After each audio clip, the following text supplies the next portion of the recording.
make sure that we let people know that there is a referendum where we're asking people to change the Illinois Constitution and make a change in the state income tax to an increase as a surcharge, a 3% surcharge, so that people making more than $1 million pay 3% more, and that goes to property tax relief. That is something that the state of Massachusetts already has done. They actually brought in $1.5 billion already last year. They exceeded expectations. And for us, it's been the same. The Illinois Department of Revenue already projected that this surcharge can bring to the state of Illinois around $4.5 billion. We cannot continue to pay property taxes in a lot of our communities across the city. People are really getting priced out of the city.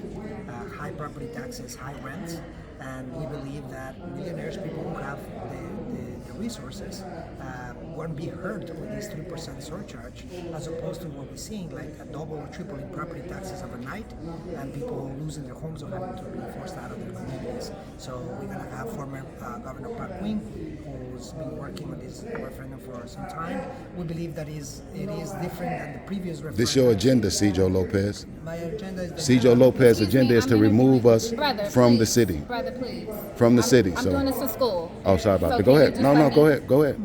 Go ahead. Yeah, so Please. I think But understand that, please. the idea for us is to make sure that we have a revenue, sustainable revenue, so that we have for property tax relief. Majority of the funding goes to schools. And right now we're seeing schools closing down, even though our taxes are very high. Right. So Because y'all put $1 billion on the goal prisons. for us is to make sure that we need, for instance, for a circuit breaker program, for circuit breakers, meaning that other states have it. We need about $1.2 billion to relieve low-income homeowners. So How do you define low income? Like, what's the income level? So we had a few presentations. So the Board of Review and the assessor had two different versions, Okay, right? yeah. But it's by definition, like maybe a family making less than $75,000 a year. So that will qualify to a lot of people in our communities.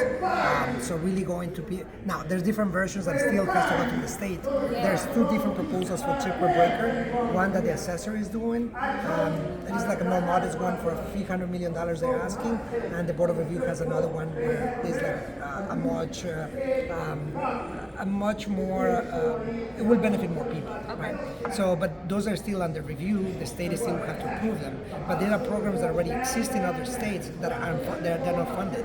So the idea for us is to bring revenue to provide immediate relief, and that is what's different previous other referendums that in the past, like in the Bring Chicago Home and others, what voters said, well, we don't know what they're going So to this do. will with the fund money. existing initiatives that are already in place. You just need a funding source. Yes. Very good. Do we Yes. think the $1 million threshold is too low?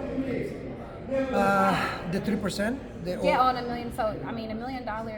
For people making more than $1 million. I understand, but it's like the threshold still might be a little low for people that, maybe you made $1 million this year, but next year you're down 500, you're down 250, depending on how you got those millions. Maybe you just had a really good year in business. Right. Do you think it's too low for people that might have just gotten to that level? Yeah, got it. Yeah, so it's like it is based on the what they report to the tax return. So if you make that $1 million a year, right? Like the state of Massachusetts, also there were concerns about it's gonna incentivize people leaving the state. Nothing like that happened. Okay. So it was effective in Massachusetts. Again, a 3% surcharge for people that made that year $1 million or more. We got billionaires. We got a few dozen billionaires in the state of Illinois.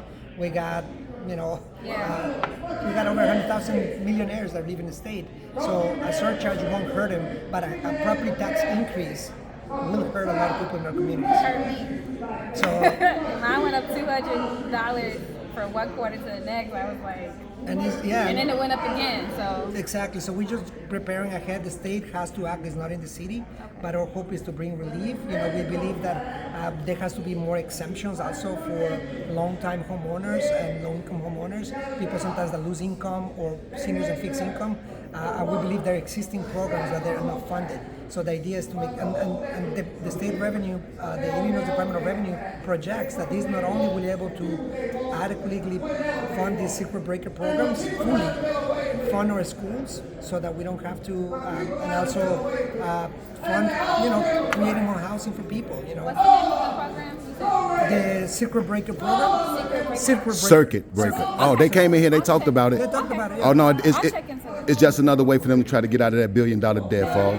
So so again, He's selling dreams, all dreams. Former Governor Quinn is going to Listen, present today. Cedro Lopez. That was all nice. They were all nice words. Like I said, you share swelling words. Her property taxes went up 2 times now. I wonder, was that in the last 2 years? I guarantee you it wasn't.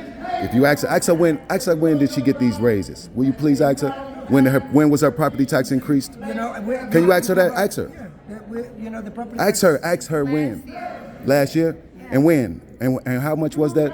It's like 100 one quarter and like a couple hundred the following quarter. And that's just so unexpected, wasn't it? It was and you want to know who you thank for that? No, it's the No, county madam. how it's assessed. So the board of review actually is the one that approves that. When the commercial properties, they get the rebates. They don't have to pay their maximum on the commercial. So here. So it's the commercial in the county. So the board of review is actually the people that the Cook County Board of Review are the people. Can I ask you? Do you know about assessor? Are you an assessor? See, the information that we get is infinite. But look, what I would like to say is this: please go read up on what his duties are, and you will see that it came from him. All of it. Don't defend these people or make concessions for them. Them. Look, listen. County government does the assessment of your property. Here, look, madam, look, listen, wait, one moment. The city can levy a tax, but that's what the county and how the property See, we tend to make, here, my name, what's your name, by the way? My name is Nicole. My name is Taiwan Simmons. Here, let me say this, though. We tend to make concessions for individuals. I'm not making a concession, I'm just saying how things work. No. But we understand how they work, but the inner workings, and when people like this are involved, then property taxes have went up.